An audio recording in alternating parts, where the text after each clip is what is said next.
السلام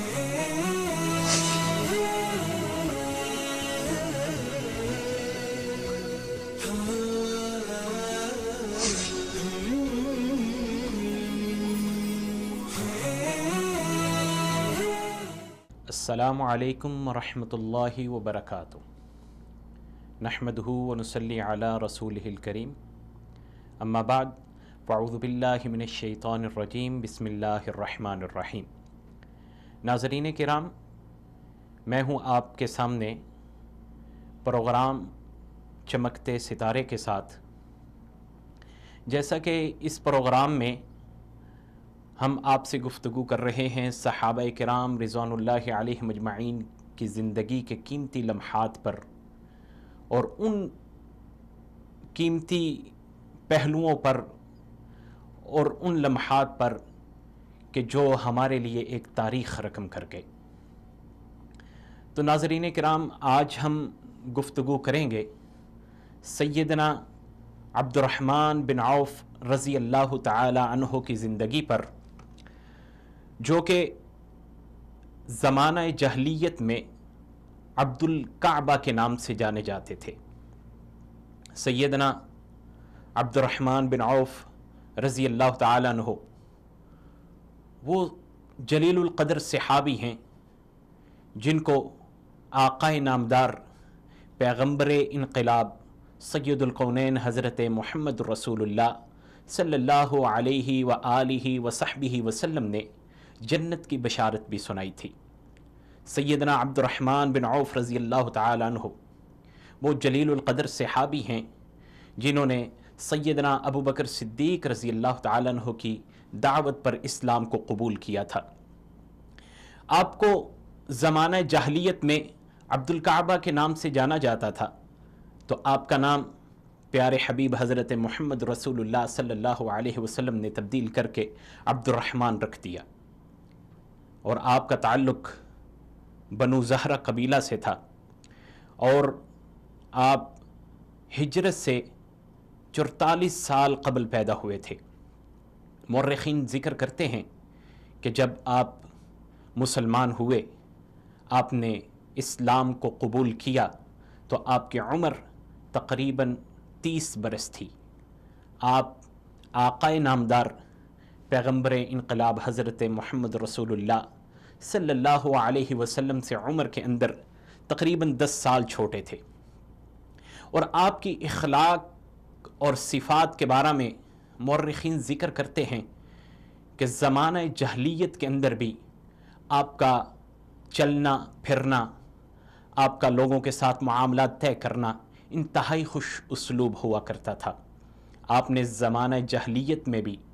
کبھی بھی شراب کو ہاتھ تک نہیں لگایا تھا، کیونکہ زمانہ جاہلیت کے اندر بھی کچھ ایسے صفت لوگ تھے جنہوں نے شراب کو اپنے لیے حرام کیا ہوا تھا، کیونکہ یہ شراب ایک ایسی بری چیز ہے جو عقل کو معاف کر کے رکھ دیتی ہے۔ یہ اس قبیلہ سے تعلق رکھتے تھے جس قبیلہ سے پیارے حبیب حضرت محمد رسول اللہ صلی اللہ علیہ وسلم کی والدہ کا تعلق تھا، اور مورخین ذکر کرتے ہیں سیدنا عبد الرحمن بن عوف رضی اللہ تعالیٰ عنہ نے 13ویں نمبر پر اسلام قبول کیا تھا، اور حبشہ کی طرف بھی آپ نے ہجرت کی، لیکن بعد میں آپ حبشہ سے واپس آ گئے تھے، اور پھر آپ نے تمام مسلمانوں نے جب مکہ کو چھوڑا، مدینہ کی طرف ہجرت کی، تو سیدنا عبد الرحمن بن عوف رضی اللہ تعالیٰ عنہ اس قافلے کے اندر شامل تھے۔ بلکہ آپ کا واقعہ انتہائی تاریخی اور انہونی واقعہ ہے، کیونکہ سیدنا عبد الرحمن بن عوف رضی اللہ تعالیٰ عنہ ایک مالدار شخصیت تھے، ایک تاجر آدمی تھے، لیکن جب آپ نے مکہ کو چھوڑا، مکہ کی سرزمین سے نکلنے لگے، تو آپ سے آپ کے قبیلے والوں نے، مکہ والوں نے سب کچھ چھین لیا۔ آپ کو مالی قربانیاں تو دینا پڑی، مال و دولت تو چھوڑنا پڑا، ساتھ میں آپ کے بیوی بچوں کو بھی آپ سے چھین لیا گیا، آپ کے گھر بار کو آپ سے چھین لیا گیا، آپ کو بالکل خالی ہاتھ مکہ سے نکال دیا گیا۔ جب آپ نے ہجرت کا ارادہ کیا تھا تو مورخین اس پہ بڑا طویل واقعہ لکھتے ہیں کہ کس طرح کفار نے آپ سے ایک ایک چیز کر کے حتیٰ کہ آپ سے سواری تک بھی چھین لی تھی۔ یہ سیدنا عبد الرحمن بن عوف رضی اللہ تعالیٰ عنہ، ایک جلیل القدر صحابی، مدینہ کے اندر پہنچتے ہیں بالکل خالی ہاتھ، بے ساز و سامان پہنچتے ہیں تو اللہ کے نبی صلی اللہ علیہ وسلم سعد بن ربی رضی اللہ تعالیٰ عنہ سے آپ کا رشتہ مواخات قائم کر دیتے ہیں۔ وہ سیدنا سعد بن ربیع رضی اللہ تعالیٰ عنہ جو مدینہ کے امیر صحابہ میں تھے، بڑے تجار میں آپ کا شمار کیا جاتا تھا، اور سیدنا سعد بن ربی وہ جلیل القدر صحابی کہ جب آپ کا ان سے رشتہ مواخات قائم ہوا تو وہ کہنے لگے، اے عبد الرحمن، مجھے اللہ تعالیٰ نے بہت مال و دولت دیا ہے، میرے بڑے باغات ہیں، بڑی زمینیں ہیں، اور اللہ تعالیٰ نے مجھے اس کے علاوہ بھی بڑا مال و دولت دیا ہے، میری 2 بیویاں ہیں، اے سعد، آج سے میں ہر چیز کو تقسیم کر دیتا ہوں،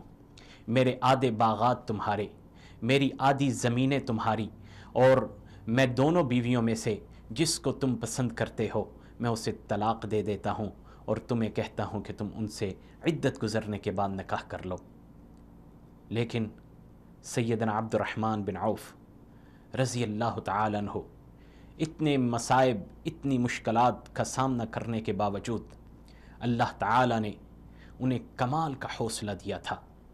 کمال کی قوت سے نوازا تھا۔ ایک ہی بات کہتے ہیں کہ میں تمہاری ہر چیز کو قبول کر لیتا، لیکن مجھے ابھی صرف تم بازار کا رستہ دکھا دو، صرف بازار کا رستہ دکھا دو۔ تو مورخین ذکر کرتے ہیں بقیع کے ساتھ بائیں جانب پہ ایک بازار تھا، تو اس کا رستہ سیدنا سعد بن ربی رضی اللہ تعالیٰ عنہ نے آپ کو دکھایا، تو آپ اس طرف چل دیے۔ اور سب سے بڑی بات کہ آپ نے اس وقت میں ان سے 1 ریال 1 درہم تک کا مطالبہ نہ کیا، خالی ہاتھ بازار کی طرف چلے جاتے ہیں، اور ادھر سے ہی کسی سے کچھ تھوڑا سا ادھار مال خرید کر دوسری جگہ پہ بیٹھ کے بیچ دیتے، پھر خریدتے، پھر بیچ دیتے، پھر خریدتے، پھر بیچ دیتے۔ مورخین لکھتے ہیں جب شام کو آپ کی واپسی ہوتی ہے تو آپ کے ہاتھ میں تھوڑی سی پنیر اور تھوڑا سا گھی ہوتا ہے۔ اسی طرح کرتے کرتے سیدنا سعد بن ربی کے ساتھ رشتے کے دوران عبد الرحمن بن عوف رضی اللہ تعالیٰ عنہ نے بڑی محنت کی، اور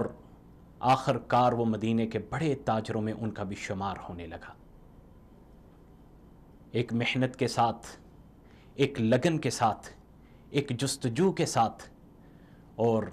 سب سے بڑا جو دفاع انہوں نے اسلام کا دفاع کرنے کے ساتھ ساتھ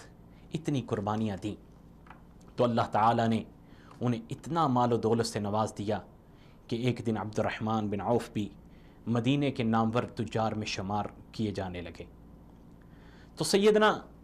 عبد الرحمن بن عوف رضی اللہ تعالیٰ عنہ، اللہ نے انہیں اتنا مال و دولت سے نوازا، ایک دن پیارے حبیب حضرت محمد رسول اللہ صلی اللہ علیہ وسلم کے پاس آتے ہیں، آپ کی خدمت کے اندر 4000 درہم پیش کرتے ہیں، 4000 درہم دیتے ہیں کہ اللہ کے نبی صلی اللہ علیہ وسلم یہ بیت المال کے لیے قبول کر لیجئے، اور کہا اللہ کے نبی صلی اللہ علیہ وسلم نے کہ باقی تمہارے پاس کیا ہے؟ کہا اللہ کے نبی صلی اللہ علیہ وسلم 4000 درہم میں آپ کی خدمت میں پیش کر رہا ہوں، اور 4000 درہم میں اپنے گھر کے لیے چھوڑ کے آیا ہوں، اپنے اہل و عیال کے لیے چھوڑ کے آیا ہوں۔ وہ جلیل القدر صحابی، وہ بہترین بصیرت والے اور بہترین قوت والے